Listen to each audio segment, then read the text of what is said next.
My name is Bianca Reed, and on the morning of January 2nd, while most people were still nursing headaches from champagne and fireworks, I sat alone in a quiet cafe across the street.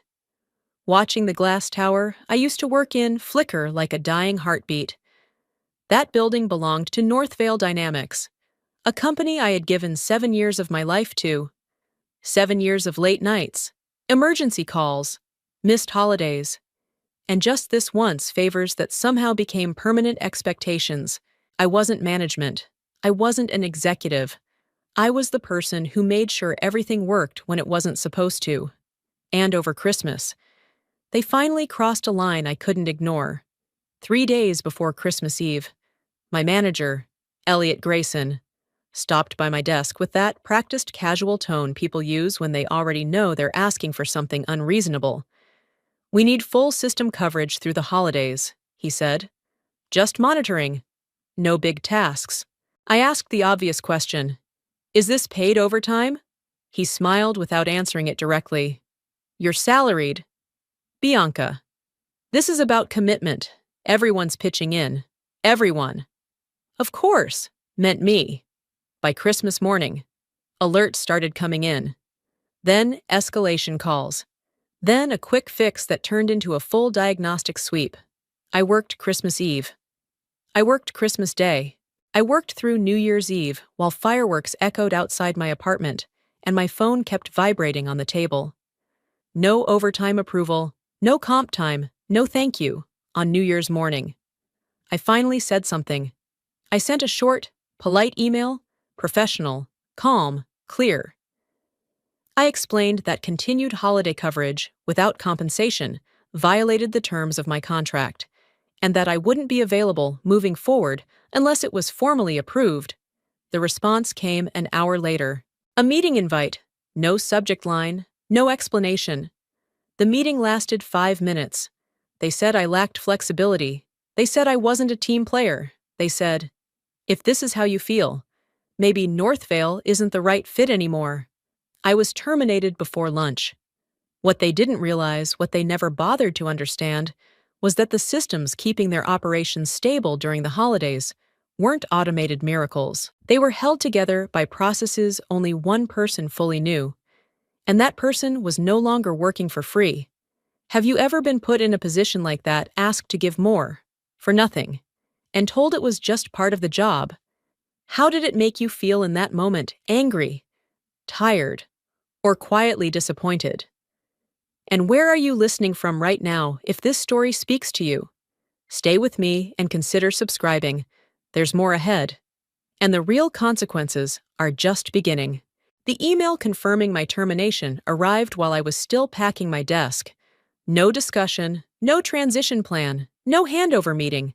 Just a single sentence: "Your access will be revoked by end of day." They assumed that was the end of it. What Northvale never understood was that my role wasn't just operational, it was structural. Over the years, I'd become the quiet point of alignment between systems that were never designed to talk to each other. Vendor platforms stitched together with internal tools.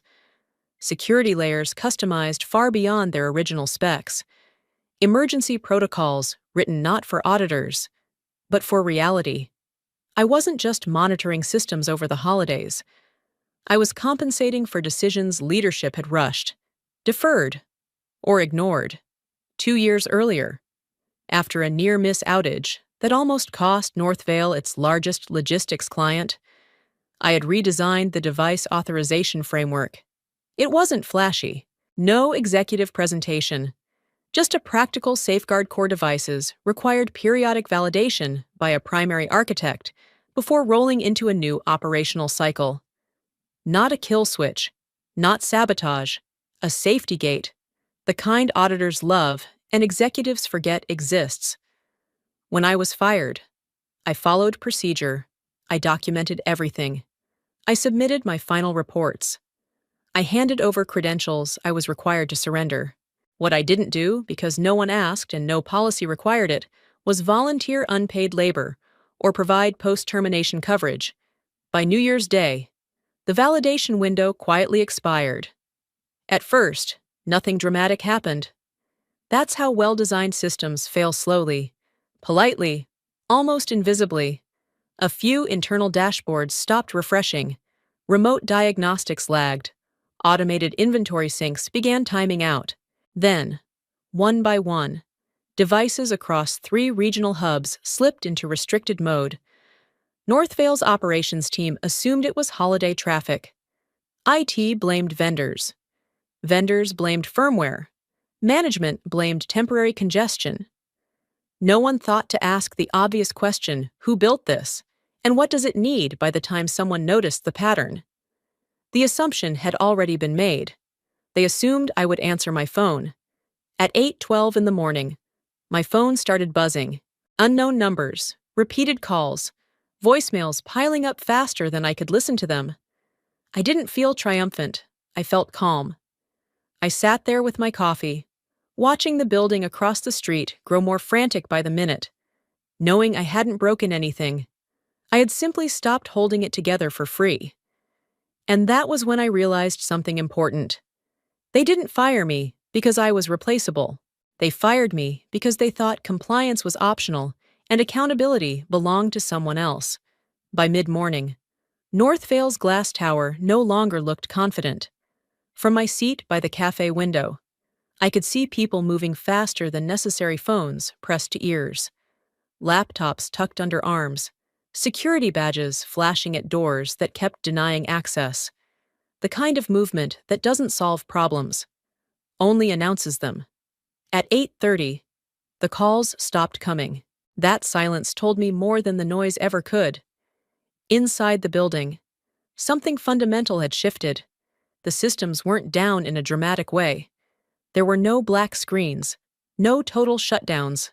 Instead, everything was half alive, responding slowly, refusing certain commands, flagging actions without explaining why. The worst kind of failure. That's when companies bleed money. At 8:45, a new number finally got through. I answered this one. Bianca Reed, a woman asked. Professional, careful.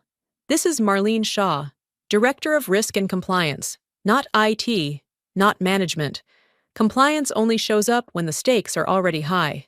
We're experiencing operational irregularities, she said. We believe they may be connected to your previous responsibilities. I took a slow sip of coffee before responding. I'm no longer employed by Northvale, I said evenly. I followed all exit procedures. There was a pause. I could almost hear her choosing each word. We're prepared to discuss a short-term consulting arrangement. There it was. Not an apology, not an admission, just urgency wrapped in formality. I'm open to reviewing terms, I replied. Remote only. She agreed immediately. I sent over a 1-page consulting agreement I had drafted months earlier and never expected to use. Emergency rate, 4-hour minimum, no liability, no retroactive obligations. 10 minutes later, it was signed. When I logged in, the system recognized me instantly. Primary architect verified. The alerts made sense now. The validation window had expired exactly as designed. Devices had shifted into restricted operation to prevent cascading errors. Nothing was corrupted, nothing lost, just paused. I stabilized the framework methodically, one layer at a time, no shortcuts, no heroics. By 9:28, operations resumed, dashboards refreshed, error queues drained. The building across the street visibly exhaled. A message came through from Marlene. Are we stable for now? I replied. Long-term stability requires training and proper ownership. She didn't respond. Across the lobby, I spotted Elliot Grayson pacing near the elevators. His confident posture replaced with something smaller, tighter. He wasn't on a call anymore. He was listening. That mattered. I logged out exactly 4 hours later. Invoice sent. Session closed. I didn't feel victorious. I felt clear. They hadn't needed me because I was indispensable.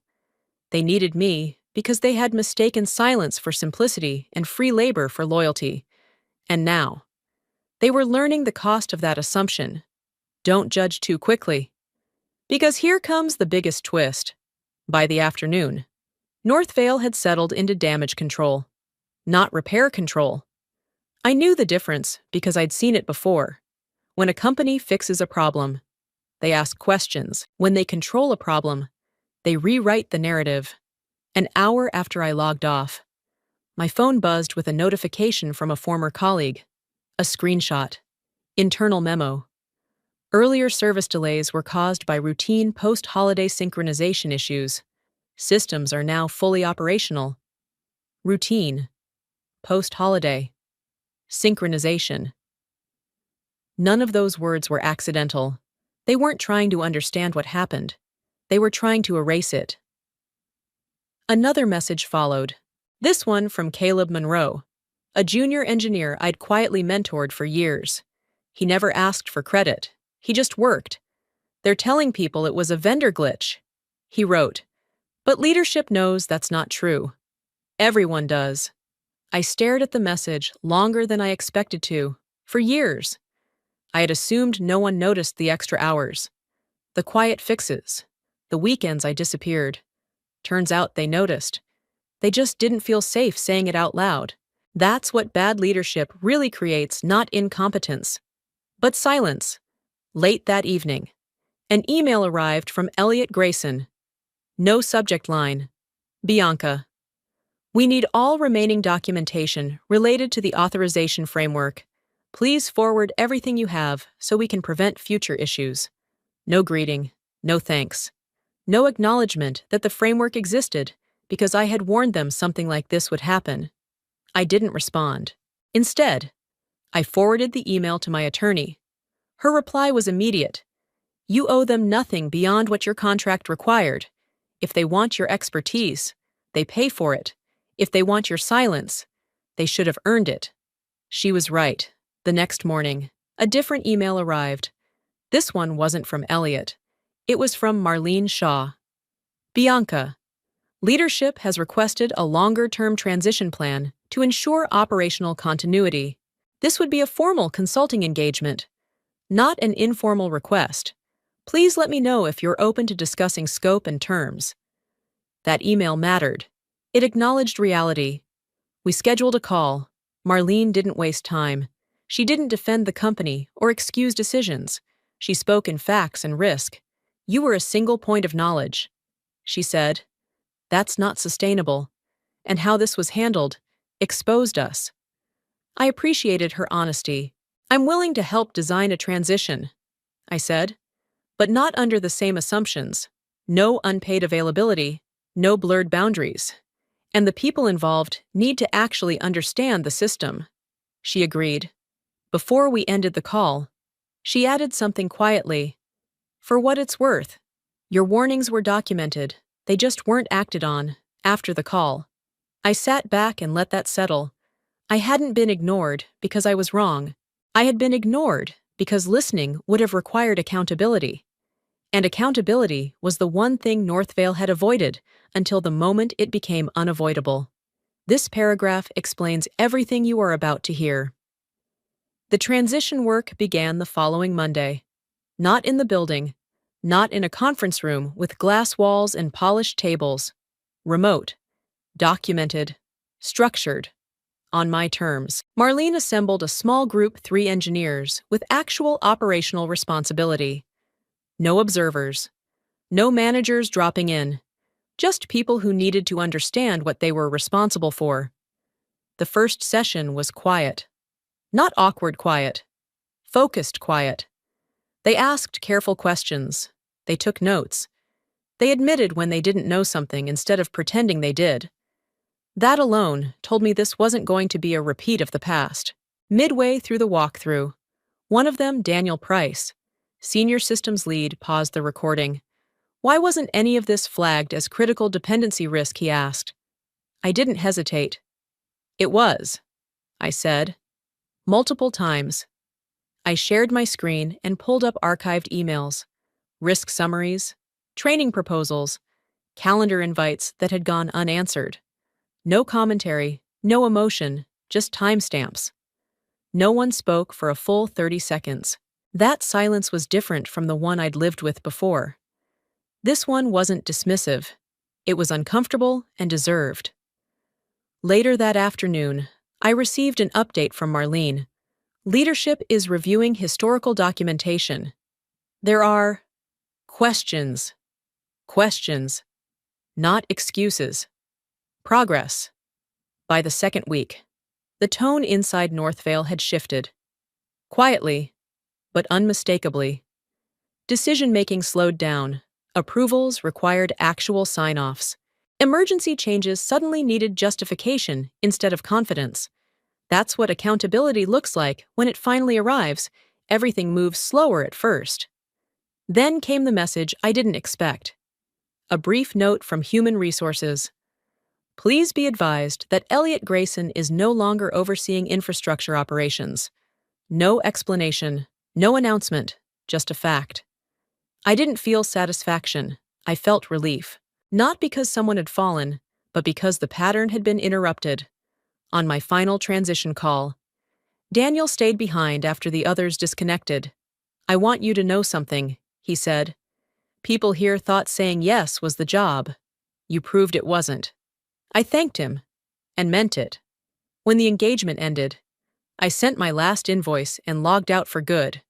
No lingering access, no open channels, clean lines. That night, I cooked a proper meal for the first time in months. I turned my phone face down. I didn't check alerts. Nothing buzzed. Nothing broke. For years. I had been taught implicitly, relentlessly, that value came from availability, from sacrifice, from answering every call. Northvale taught me something else, though they never intended to. The moment I stopped absorbing the consequences of their decisions. Those consequences had nowhere else to go. And that changed everything. Weeks passed without urgency. No alerts. No midnight calls. No, just one quick thing, messages disguised as favors.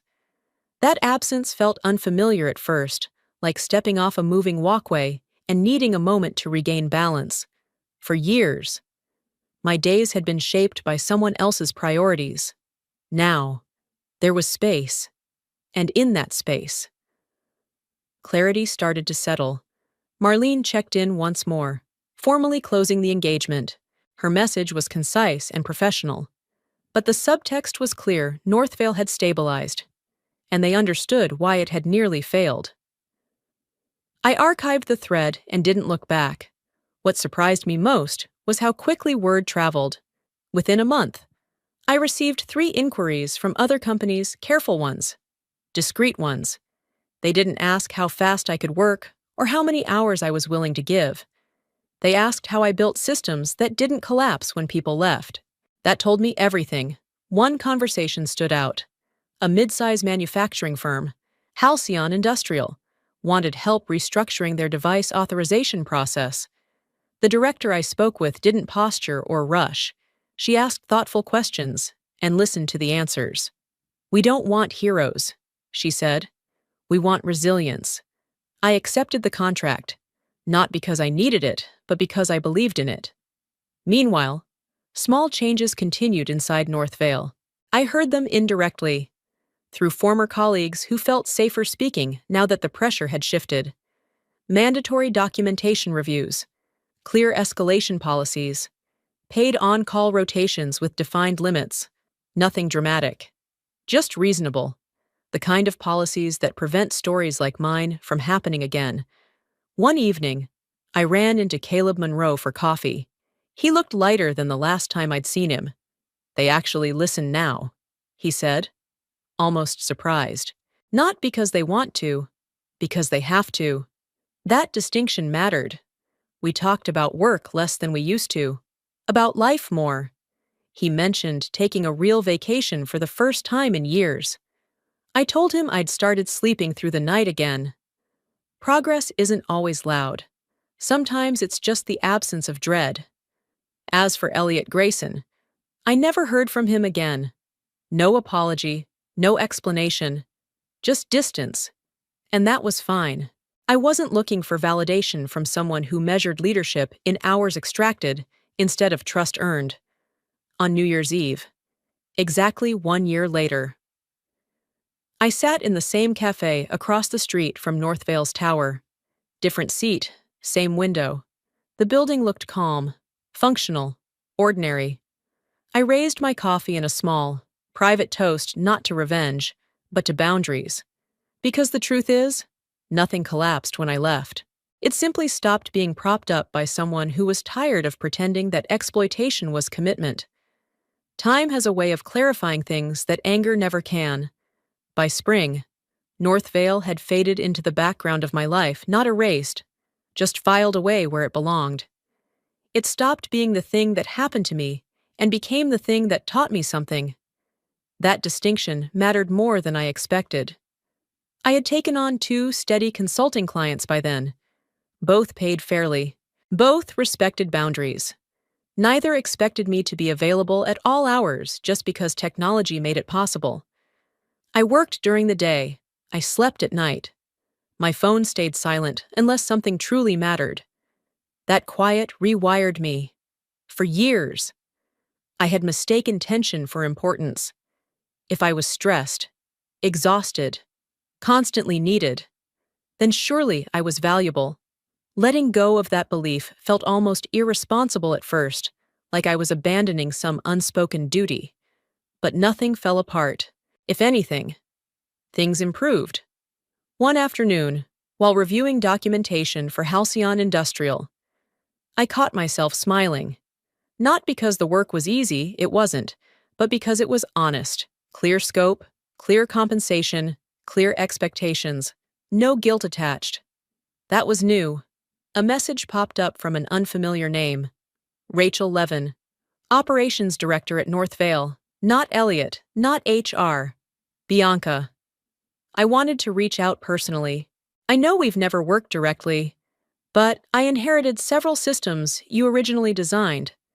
I just wanted to say your work holds up. It always did. I stared at the message for a long moment. Then I replied simply, "Thank you. I'm glad it's being taken care of."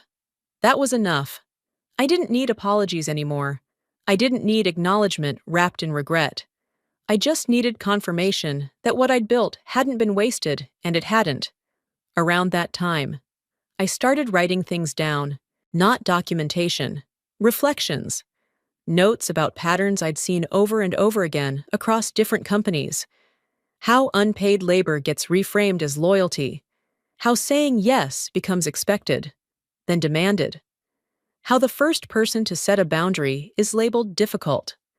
And how quickly that label changes once consequences arrive. I wasn't angry when I wrote. I was precise. Those notes eventually turned into a small internal guide I shared with clients, not technical, but cultural. A checklist of quiet warning signs. Places where systems fail not because of code, but because of people. Clients appreciated it more than I expected. One of them said, "No one ever explains this part." That stuck with me. Because maybe the real problem wasn't just North Vale. Maybe it was how often people like me are taught to absorb dysfunction silently, and how rarely we're told we don't have to. And once you learn that, you can't unlearn it. By summer, my calendar looked different. Not emptier, intentional. I no longer measured weeks by how full they were, but by whether the work inside them made sense. Every project had a beginning, a defined end, and compensation that reflected reality instead of expectation. When someone asked for just a little extra, they also asked what it would cost. That shift wasn't accidental. It came from one simple rule I hadn't followed before: if something matters enough to be done, it matters enough to be paid. I formalized my consulting work under a small firm name, Reed Systems Advisory. Nothing flashy, just my name, attached to my standards. Clients appreciated the clarity. There was no mystique, no illusion of infinite availability, just expertise, delivered honestly. One afternoon, I received an unexpected message. A former North Vale client, one I'd quietly supported during the holidays, wanted to move their contract elsewhere. Not because of the outage, because of how it had been handled. They didn't tell us the truth. The client admitted during our call. We found out later. That shook our confidence. I didn't comment. I didn't need to. Trust doesn't break when systems pause. It breaks when people lie about why. A week later, Marlene Shaw reached out again. Not with urgency this time, with restraint. "We're revising leadership training," she wrote. "Your experience is being used as a case study internally." I paused before responding. "Is my name attached?" I asked. "Yes," she replied. "With your permission." I agreed. Not because I wanted recognition, but because I wanted accuracy. Too many corporate stories are sanitized, names removed, responsibility blurred, lessons softened until they lose their edge. This one didn't need to be dramatic. It just needed to be true. That fall, I spoke at a small industry roundtable not about Northvale, but about structural dependency, about how organizations confuse dedication with silence, and how systems become fragile when only one person knows how to keep them alive. Afterward, a young engineer approached me. "I thought burning out meant I was failing," she said. I didn't realize it meant something else was. I told her what I wish someone had told me sooner. You don't prove your worth by suffering. You prove it by building things that don't require you to disappear. She nodded slowly, like something had just clicked. On my way home, I passed the cafe I used to sit in that January morning. Same window, same street. I didn't go in. I didn't need the reminder anymore, because the truth had settled into something quieter, stronger. I hadn't won by making anything stop. I'd won by deciding what I would no longer carry. The longer I was away from North Vale, the more clearly I saw the pattern for what it was. Nothing about my situation had been unique. The unpaid weekends, the quiet pressure, the subtle punishment for saying no. I'd just been the one standing in the wrong place when the system finally showed its weakness. That realization changed how I listened to people. Friends started telling me stories almost casually at first. A designer asked to volunteer time for a launch that made millions. An analyst expected to stay logged in during vacations just in case. A project manager praised for loyalty right up until she asked for boundaries. Different industries, same script. What struck me most was how often people blamed themselves. If I were stronger, I'd handle it. If I were more committed, it wouldn't bother me. If I just push through, it'll get better. It rarely does. One afternoon, while reviewing a contract draft for a new client, I caught a familiar phrase buried in the language, "reasonable additional duties as required." I flagged it immediately. We discussed it. We clarified it. We defined what reasonable actually meant. The client agreed without resistance. That moment stayed with me, not because it was dramatic, but because it showed me something important. Exploitation survives best where no one names it. Later that week, I received an email from Caleb. Short, personal. They promoted Daniel. He asked me to tell you he's keeping your boundaries policy intact. I smiled at that, not because policies fix everything, but because someone remembered why they existed. On the anniversary of my termination, I took the day off. Not to mark it, to ignore it. I spent the morning walking, the afternoon reading, the evening cooking, something slow and deliberate. No alerts, no deadlines, no borrowed urgency. That night, I wrote one final note in the journal I'd kept since leaving North Vale. Work should support a life, not consume it. It sounds obvious, almost naive, but entire industries run on pretending that truth is negotiable. I closed the journal and put it away. I didn't need to revisit it anymore. The lesson had settled into my habits, into the way I spoke, the contracts I signed, the projects I accepted or declined without apology. I hadn't become harder. I'd become clearer. And clarity, I learned, is what systems and people need most to keep functioning without breaking. In the end, nothing dramatic followed. No courtroom, no public reckoning, no apology tour. And that was fine, because the most meaningful changes rarely arrive with noise. A year after I left North Vale, I stood in my kitchen early one morning, sunlight cutting across the counter, coffee cooling beside an open window. My calendar for the day held 2 client calls and a long block of unscheduled time in between. That space wasn't empty. It was intentional. I had built my work around my life, not the other way around. That had been the real shift.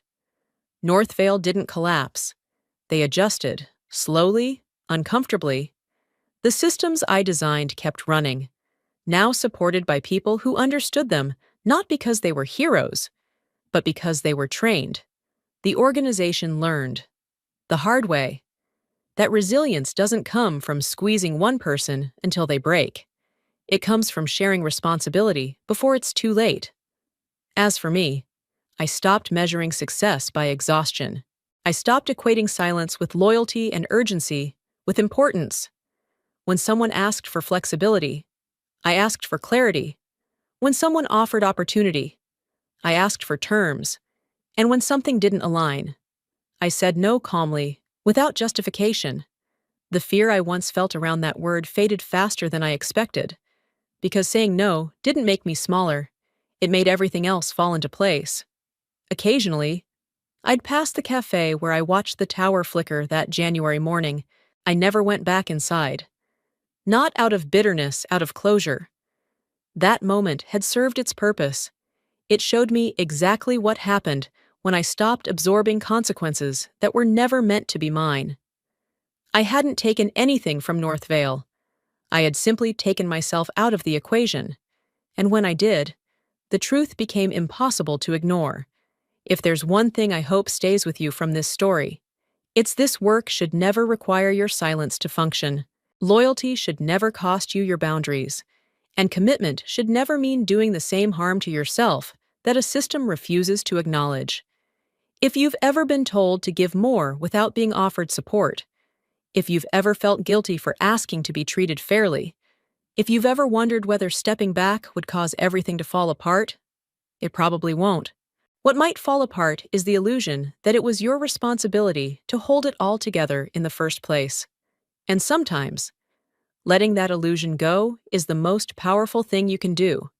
I learned something simple but lasting from this story. When a system only works because one person keeps sacrificing in silence, the system is already broken. Saying no didn't make me weaker. It revealed the truth that had been hidden all along. As you listened, how did this story make you feel? Was there a moment or a detail that stayed with you longer than the rest? And where are you listening from right now? If this resonated with you, I'd love to hear your thoughts. Leave a comment. Give the video a like. Share it with someone who might need it. And subscribe so we can keep telling stories like this together.